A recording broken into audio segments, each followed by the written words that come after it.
Assalamualaikum warahmatullahi wabarakatuh. Kami di sini dari kelompok 3 akan mempresentasikan tentang instrumen asesmen kognitif, tes benar salah, jawaban singkat, dan mencocokkan. Dalam pembelajaran evaluasi proses dan hasil belajar ini, kami beranggotakan yaitu 4 orang. Yang pertama, saya sendiri adalah Akmal Elvan sebagai moderator, kemudian Rahma Salama Nur Ajijah sebagai pemateri 1, kemudian Dalpa Hudaipah sebagai pemateri 2, dan Yanti Cahyani sebagai pemateri 3. Yang pertama, tes benar salah. Bentuk soal dua pilihan jawaban true and false menuntut peserta tes untuk memilih dua kemungkinan jawaban, yaitu benar atau salah. Bentuk benar atau salah ini ada dua macam. Dilihat dari segi mengerjakan atau menjawab soal. Yang pertama, with correction, yaitu dengan pembetulan. Siswa diminta membetulkan bila ia memilih jawaban yang salah. Yang kedua, without correction. Jadi, siswa hanya memilih jawaban yang salah tanpa dibenarkan. Kaidah penulisan soal dengan dua pilihan, yaitu yang pertama, hindari penggunaan kata terpenting, selalu, tidak pernah, hanya sebagian, dan kata lain yang sejenis, karena hal tersebut dapat membingungkan peserta. Yang kedua, hindari pernyataan negatif, misalnya, Akmal bukan seorang ilmuwan. Yang ketiga, hindari penggunaan kata yang dapat menimbulkan penafsiran. Misalnya, banyak mahasiswa yang terlibat tawuran, karena di sana maksud dari kalimat tersebut penafsirannya ganda. Apakah mahasiswa universitas mana atau perguruan tinggi mana? Kemudian, kelebihan tes benar salah. Yang pertama, dapat mencakup bahan yang luas dan juga tidak banyak memakan waktu, karena biasanya pertanyaannya hanya singkat saja. Yang kedua, mudah menyusunnya. Yang ketiga, petunjuk cara mengerjakannya dapat dimengerti. Kekurangan tes benar salah. Yang pertama, sering membingungkan.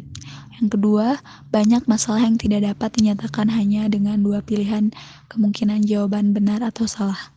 Ketiga, hanya dapat mengungkap daya ingatan. Selanjutnya, tes jawaban singkat. Soal jawaban singkat adalah soal yang menuntut peserta tes untuk memberikan jawaban singkat seperti kata, frase, nama, tempat, lambang, nama tokoh, atau kalimat-kalimat yang sudah pasti. Kemampuan yang diukur dengan jawaban singkat adalah kemampuan menyebutkan istilah, fakta, prinsip, metode, menginterpretasi yang sederhana, memecahkan permasalahan, dan melengkapi persamaan. Jenis-jenis soal yaitu ada 3. 1. Soal jawaban singkat dengan kalimat perintah.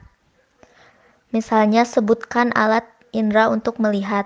2. Soal jawaban singkat dengan kalimat tanya. Contohnya, siapakah Bupati Garut sekarang? 3. Soal jawaban singkat kalimat yang tidak lengkap. Misalnya, alat ini dinamakan ... Kekurangan dan kelebihan tes jawaban singkat. Kekurangannya adalah 1.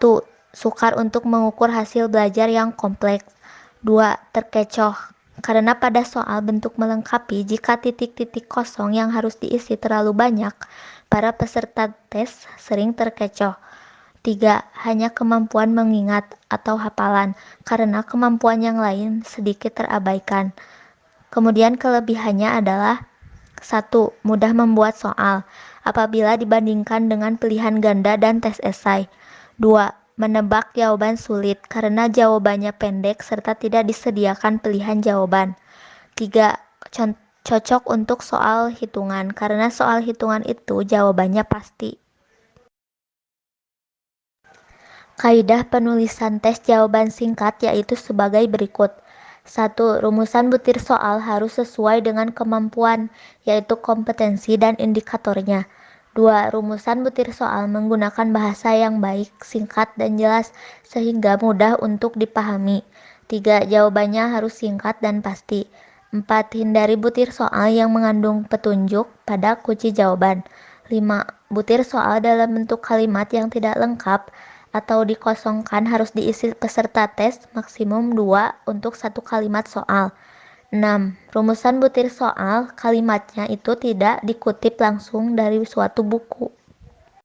Oke teman-teman, di sini saya akan menjelaskan tes mencocokkan, atau sering disebut juga dengan tes menjodohkan. Menurut Soekardi, item tes menjodohkan sering juga disebut matching test item. Item tes menjodohkan ini juga termasuk dalam kelompok tes objektif. Secara fisik, bentuk tes menjodohkan terdiri atas 2 kolom yang sejajar. Pada kolom pertama berisi pernyataan yang disebut daftar stimulus yang berarti dengan daftar premis, karena dalam kolom tersebut berisi definisi, frasa, atau kata tunggal. Dan kolom kedua berisi kata frasa yang disebut juga daftar respon atau jawaban. Sedangkan menurut Burhan, dalam tes menjodohkan, siswa dituntut untuk menjodohkan, mencocokkan, menyesuaikan, atau menghubungkan antara 2 pernyataan yang disediakan. Pernyataan biasanya diletakkan dalam 2 lajur. Yang pertama, lajur kiri berupa pernyataan pokok atau pertanyaan, dan lajur kanan merupakan jawaban atas pernyataan lajur kiri. Selain itu, ada juga kelebihan tes mencocokkan. Yang pertama, pembuatannya mudah. Kedua, dapat dinilai dengan mudah, cepat, dan objektif. Yang ketiga, apabila jenis tes ini dibuat dengan baik, maka faktor menembak praktis dapat dihilangkan. Yang keempat, sangat berguna untuk menilai antara problem dan penyelesaiannya, teori dan penemuannya, sebab dan akibatnya, singkatan dan kata-kata lengkapnya, istilah dan definisinya. Tes mencocokkan juga memiliki kekurangan. Di antara kekurangan tersebut yaitu 1. Matching test cenderung lebih banyak mengungkap aspek hafalan atau daya ingat saja.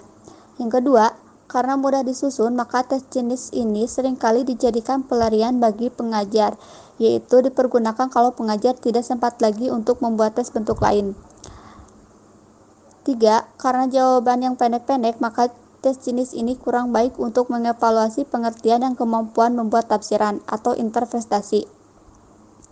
Dan yang keempat, tanpa disengaja, dalam tes jenis ini sering menyelinap atau masuk hal-hal yang sebenarnya kurang perlu untuk diujikan.